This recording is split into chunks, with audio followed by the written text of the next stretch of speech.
All right, Shalom. I want to start by giving all praise, honor, and glory to Yahweh, Shemi, Awashah, Shimmer, Kakwadash. Double understood apostles and elders of Great Millstone, and Shalom to all the Akim out there pushing the word of sincerity and in truth. So, Brother Balls off from Great Millstone, Atlanta.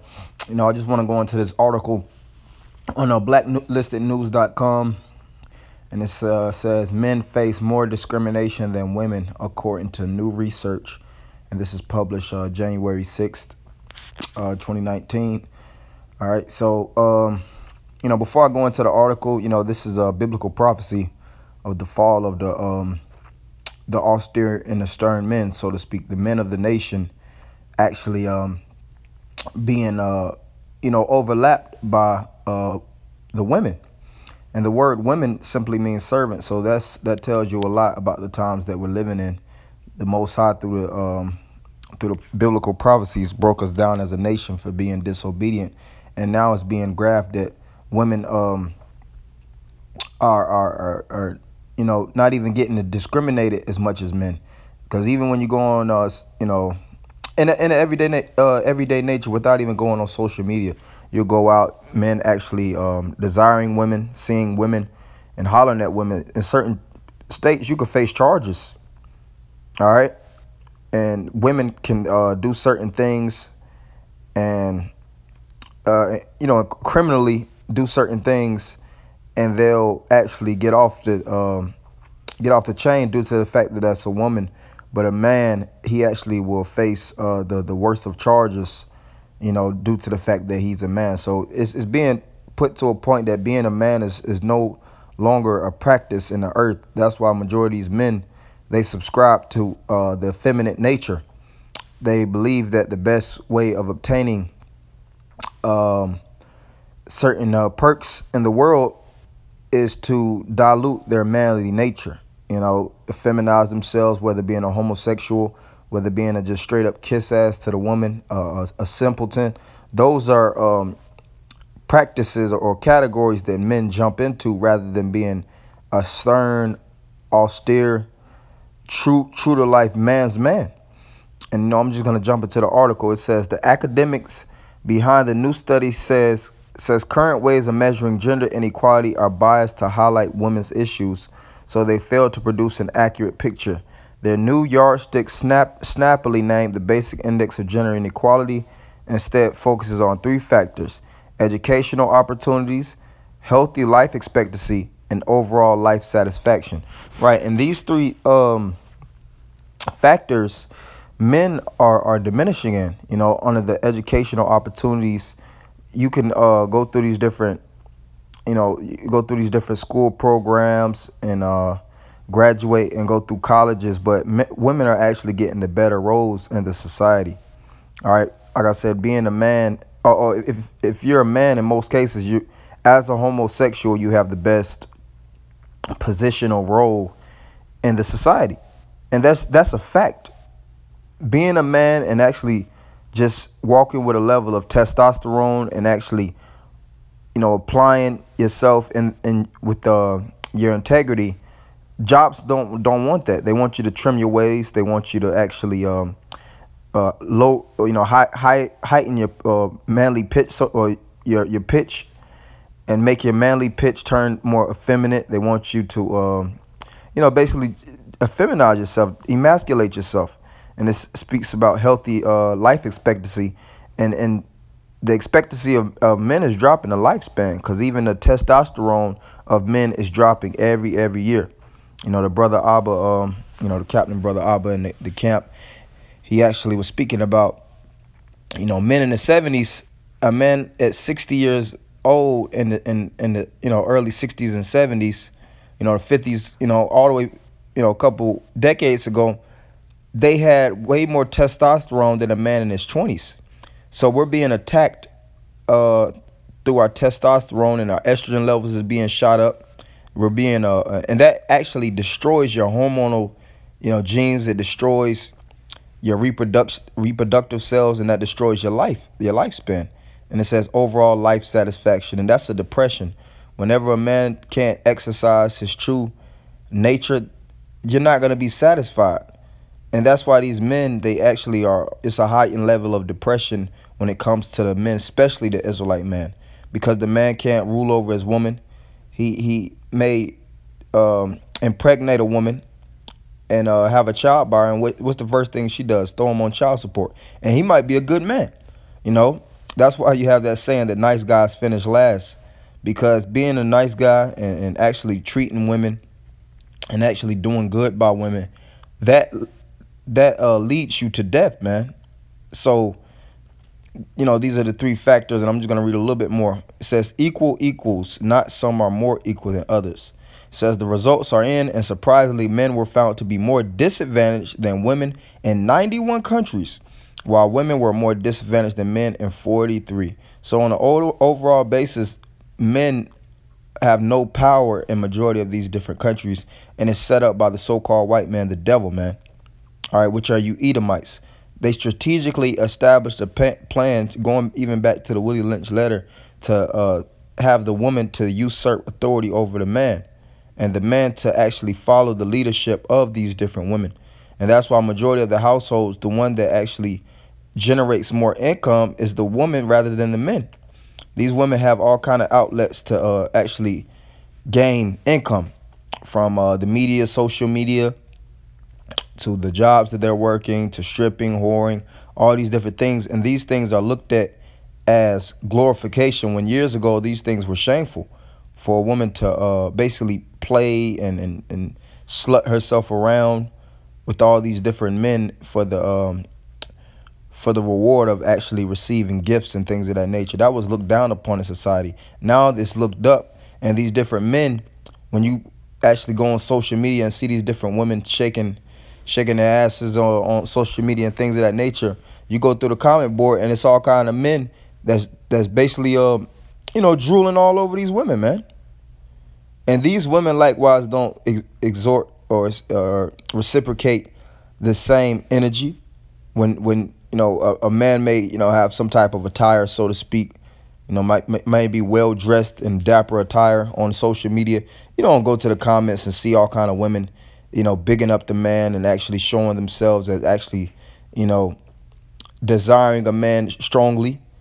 These women have a level of pride, you know, and men, they have a level of, like I said, this world has transformed the testicular heaviness of a man, so to speak, and made him weak and effeminate. The estrogen, even in the food and the water, has made these different men basically take on the role of women. So it says men are worst off in the United States, Russia, and most European nations, and that's true. Men are worst off here. To pull a woman in the United States, you have to jump through hoops and hurdles. You have to go through the games and all this BS just to actually have sex with the woman. You have to take her on all these different dates, pay for all these different dates just to have sex with her, you know. And then the requirements of all these, you know, majority of these women is over the bar of their actual worth. They want a man that's making six figures. They want a man that's 6'5", tall, dark, and handsome, when she's just a smut that's just running the streets working at Burger King, man, or Subway. And that's the main ideology that a majority of these women go by. And who has planted the ideology in the minds of these women? The so-called white man.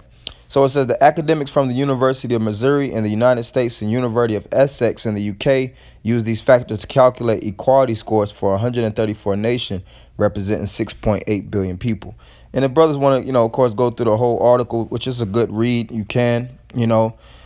And this, like I said, is biblical prophecy, and it's found in the scriptures for the fall of, you know, the men of our nation. But this is the time that the Most High is reestablishing the men, starting off with the men that's teaching and that's elevating themselves with this truth, reattaching themselves to their true power, which is the Most High.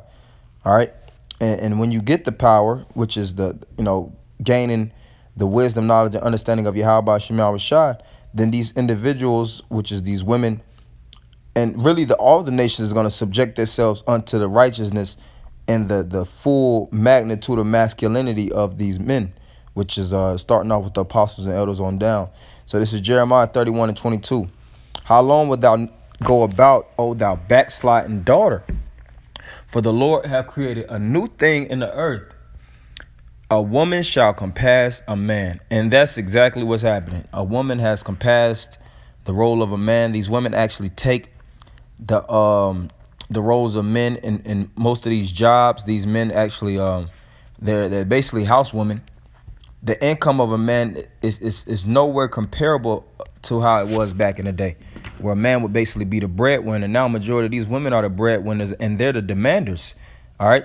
They give demands. They have dominance in their household. They have more rights to take, whether they're children or, basically take the life from a man. In most cases, if it's a divorce, men will actually have to pay spousal support rather than women.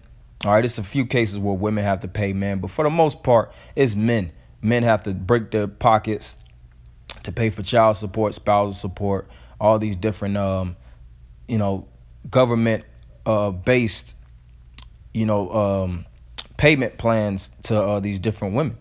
And who's the government? These devils. The word government means the rulers of your mind. They rule over the mind of the women, and they elevated these women on a plateau above the man and pushed the man all the way to the bottom. And especially the tribes, all right? The black, especially the Negroes here, man. The Negroes, Latinos, and Native Americans, but more so the Negroes here in America. This is like it tells you in the book of Ecclesiastes, one righteous man out of 1,000, man. It's very scarce to find a man in his full masculine embodiment. He doesn't shuck and jive. He's not always playing and kiki and ha-haing. He's not kissing the woman's ass. All right. He's moving with a level of royalness, regalness. He's not taking shit, so to speak, from nobody, and whatever he says goes, so to speak. That's scarce, man. It's only a few men that actually still hold themselves to that standard. Majority of them compromise themselves for gain, whether it's sexual gain, whether it's gain in the job or the career world, like I said, the educational world, so on and so forth. So this is Isaiah 3:12. As for my people, children are their oppressors, and women rule over them. O my people, they which lead thee cause thee to err and destroy the way of thy paths. And that's exactly what's going on. All right, women have the rulership, they have the staff, because even when you go into the scripture, matter of fact, I'm going to go back, it speaks about the Lord actually, taking the power away from, It speaks about the Lord actually taking the power away from the man. All right, verse 1, for behold, the Lord of hosts, doth take away from Jerusalem and from Judah the stay and the staff, the whole stay of bread and the whole stay of water. The mighty man, right, so there's no more mighty men. All right, and that spirit is coming back in the earth, starting off with the tabernacles of David being resurrected, and which the tabernacles consisted of David and the host of men, which were the mighty men that were assembled around him. All right, and the men of war, the judge and the prophet and the prudent and the ancient. All right, the men of war, there's no more men of war. The scriptures speak about how the men are basically as women. You look at the military, majority of them are jugheads, jarhead idiots that's fighting for the purpose of giving the white man billions, man, trillions from warring and sacrificing their lives for the resources of these different countries, just so that the American civilization can stay intact. All right, and no man no longer wants to war for the word's sake. Defend the gospel, stand up for righteousness, judge with prudence. All right, prophesy his word. All right, it says, and the ancient, the captain of 50, and the honorable man. And there's no more honor with the men of our nation. These men are dishonorable. They don't care about honor. The spirit of integrity is diminished out of the earth, like as it is written in Hosea the 4th chapter. There's no truth. It says, and the counselor, and the cunning artificer, and the eloquent orator. So the power, which these are the different categories that it takes to build a true manly nation. It takes mighty men to build a nation. It takes men of war. It takes men of keen and precise judgment. It takes prophets. It takes prudent and ancient men. It takes captains and honorable counselors and cunning artificers and eloquent orators to design and to blueprint a nation. But when we fell as a nation, those things were stripped away from us, and we were reprogrammed through, the so-called white man beating the life out of us, and he turned us into basically, Bati boys, so to speak. But this is the time where the spirit of the Most High is re-arising, and his light is shining on the face of certain men, all right, which are the men of great millstone and the ones that teach like so doctrine. All right, and I want to end it with this scripture, Isaiah 13:12. I will make a man more precious than fine gold, even a man than the golden wedge of Ophir. Right, so when the society falls and all these things collapse, and no more EBT, no more WIC, no more food stamps, no more, high privileged jobs, the imports is going to be shut off, and after the EMPs, all these different things actually hit and topple this place, women are going to desire a man, and that's when the market of women to man is going to switch up. All right, women that's looked at as high value, and they're highly respected. No matter what they do, they're going to drop, and the men, the righteous men, are going to be elevated. That's why it says it will make a man more precious than fine gold, meaning a man is not looked at like fine gold. A man is looked at like dross. He's looked at like, crap, dung, worthless, not able to take care of his business. But this is the time where the righteous men and the men are actually being, elevated on a status quo, so to speak. Even a man than the golden wedge of Ophir. Right. So we just have to pray for these prophecies to come to pass in the fall of this place and the re-rising of the nation, because these things are going to come to pass. But we have to fight and push this truth and reattach ourselves to our heritage to gain that true nature and that true manliness, going back to the lion that is the symbol of our nation. A lion represents vigor, represents eagerness, represents sternness. All right. Matter of fact, I'm going to end it with this scripture.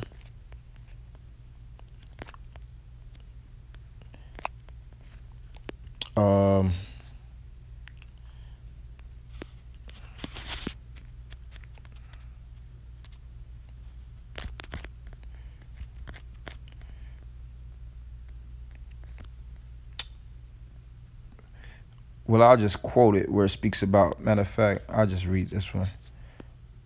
Proverbs 28:1. The wicked fleeth when no man pursueth, but the righteous are bold as a lion. And that's the spirit that we're reestablishing, that righteous lion-like spirit, that the manliness. And this is it, Proverbs 30:30. A lion which is strongest among beasts and turneth not away for any. And this is the times where we're turning our spirits up and not turning away for the sake of compromising ourselves, man. Scripture speak about us standing up in great boldness against such that afflicted us. So we have to stand strong as lions, because we represent the lion of the house of Judah, starting off with Yahweh Shai and the whole nation. We can't turn our back. We can't show weakness. We can't break down and scurry away. We have to stand up and fight to reestablish our nation. So I want anybody giving all praise, honor, and glory to Yahweh by Shem Yahweh Shai by